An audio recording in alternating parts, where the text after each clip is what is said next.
मैंने एक गीत सुना है, मेरे नैना सावन भादो, फिर भी मेरा मन प्यासा।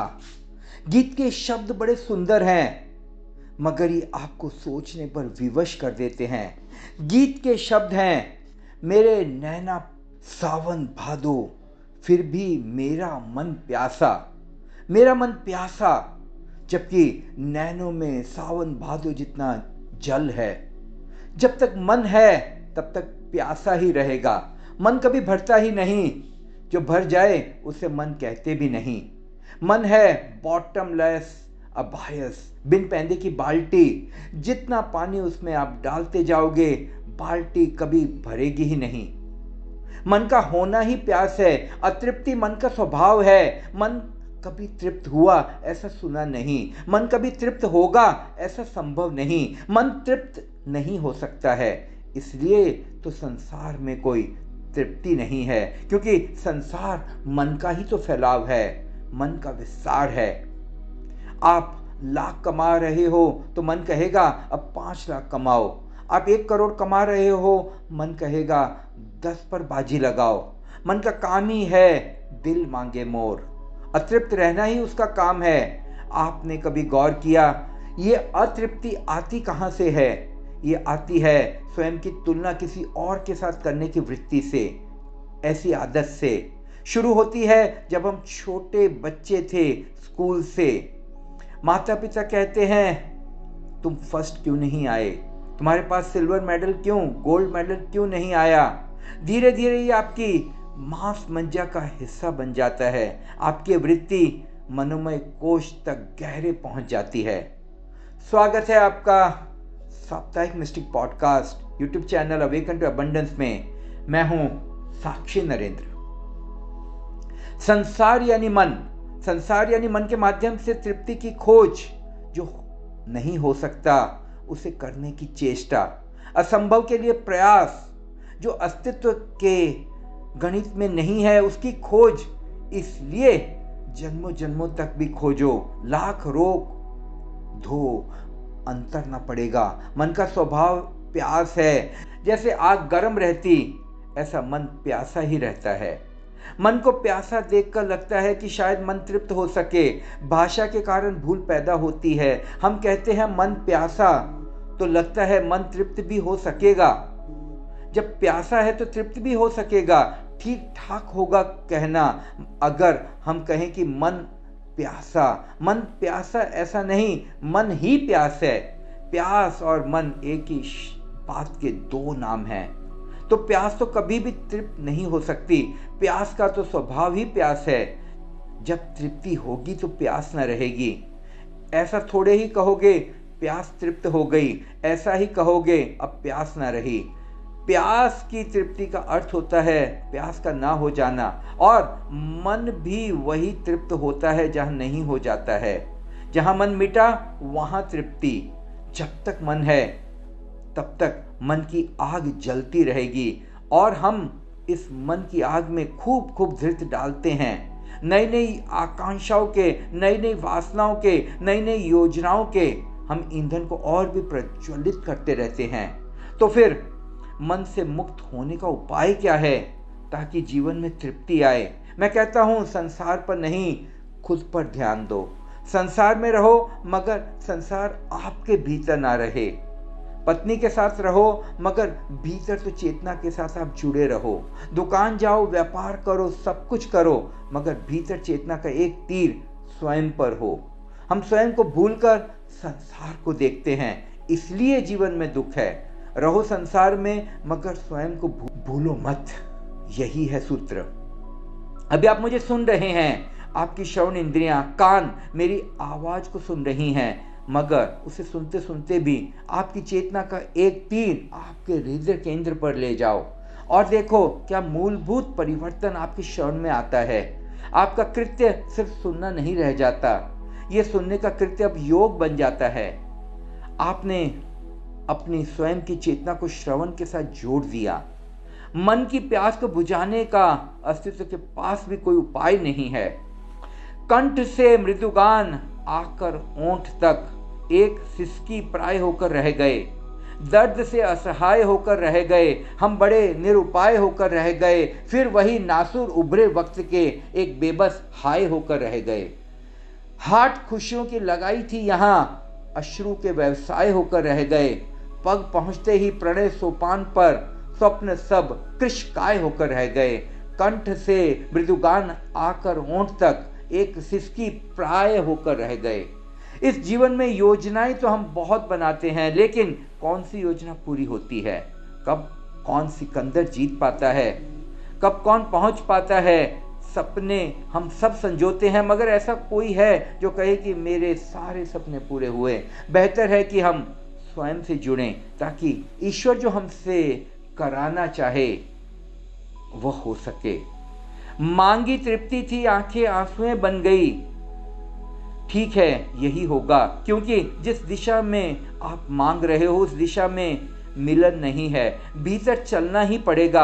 आपने देखा, आपने प्रेम मांगा, प्रेम ना मिला। सम्मान मांगा, सम्मान ना मिला। धन मांगा, धन ना मिला। आप भाग रहे हो। जो भाग रहे हैं उनसे पूछो, उन्हें कुछ मिला?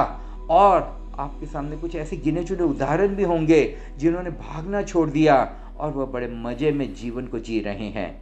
उन्हें जीवन का सार पता चल गया। उन्होंने बाहर की दौड़ को छोड़ दी, मगर भीतर चल दिए, उन्हें कुंजी मिल गई। मन का अर्थ होता है बाहर की यात्रा, बहिर यात्रा। मन का अर्थ होता है कहीं और खोजे रहे हैं। अब मन का अर्थ होता है अब कहीं और नहीं खोज रहे, अपने भीतर झांक रहे हैं। अब वहीं बैठे हैं जहां अस्तित्व स्वयं का है। अब स्वयं के केंद्र पर ठहरे हैं, अकंप, सिटिंग डूइंग नथिंग, झाझेन। जब तक ऐसा ना होगा तब तक कंठ से जो गान उठेंगे वह भी ओंठ तक आते आते सिसकियां हो जाएंगे। मैं आपको संतावना नहीं बंधाता, ये मेरा स्वभाव नहीं। साधारणतः साधु संत कहते हैं, वह आपको संतावना बंधाते हैं। वह कहते हैं राम राम जपो, ये उपाय करो, यात्रा पर चले जाओ। वह आपके आंसू पोंछ देते हैं, पीठ थपथपा देते हैं, लोरी गा देते हैं। वह कहते हैं सब ठीक हो जाएगा बच्चा, प्रभु कृपा से सब ठीक होगा, घबरा मत, ये ले मंत्र, इसका जाप कर, ये ले माला, इसे फेर, सब ठीक हो जाएगा। ये जो सांत्वना देने वाले लोग हैं, यही आपको भटकाए हुए हैं। ये आपको जगने नहीं देते। मैं तुम्हें जो सच्चा मार्ग है वही दे रहा हूँ। मैं तुम्हें वही कह रहा हूँ जिसको करने से आपका भला होगा। पूछो उनसे जिन्होंने ये मार्ग अपनाया है।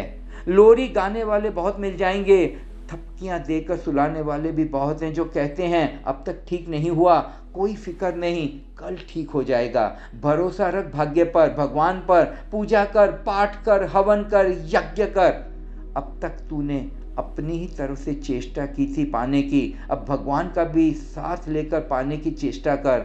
अब तक तूने कोशिश तो की, लेकिन कोशिश पूरी ना थी। अब समग्र मन प्राण से चेष्टा कर, और गहरा उपाय, और गहरा उपाय, और योग लगा, और विधि जुटा, और एकजुट होकर जूझ जा, जीत तेरी है।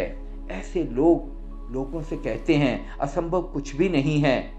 ये सब आपको चने के झाड़ पर चढ़ाते हैं। आजकल तो मोटिवेशनल ट्रेनर का ज़माना है। वह कहते फिरते हैं असंभव आपके लिए कुछ भी नहीं। उन्होंने आपके लिए कुछ संभव किया हो या ना किया हो, मगर अपनी तिजोरियां जरूर भर ली। मैं आपको जो बात कह रहा हूँ वो है जगाने की, और जगाने वाले बहुत कम हैं पूरे भारतवर्ष में। उंगलियों पर गिन सके उतने भी नहीं होंगे। मेरा एक ही उपाय है, थ्री स्टेप मैजिक के माध्यम से आपको जगाना।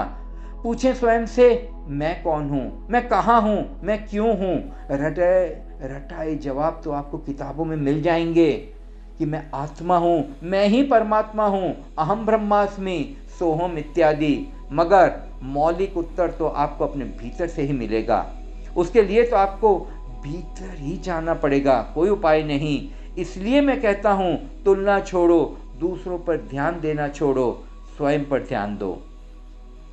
मेरे पास लोग आते हैं, लोग मुझसे कहते हैं कि हमारा आत्मविश्वास कैसे मजबूत होगा, कोई उपाय बताइए। वह सोचते हैं बड़ी आध्यात्मिक खोज कर रहे हैं, आत्मविश्वास कैसे मजबूत हो।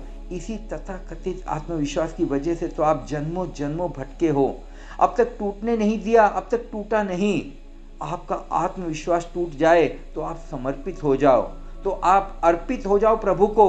मगर ये अकड़, कोई कहता है मेरा संकल्प, विल पावर कैसे मजबूत हो? क्या करोगे विल पावर मजबूत करके? संकल्प मजबूत करके क्या करना है? किसी को धन कमाना है, किसी को पद, किसी को प्रतिष्ठा, साम्राज्य बनाने हैं, यश के, गौरव के। लेकिन कब कौन बना पाया? हटाओ इस मन को और जाओ भीतर की यात्रा पर, फिर देखो कैसे मिरेकल्स होते हैं।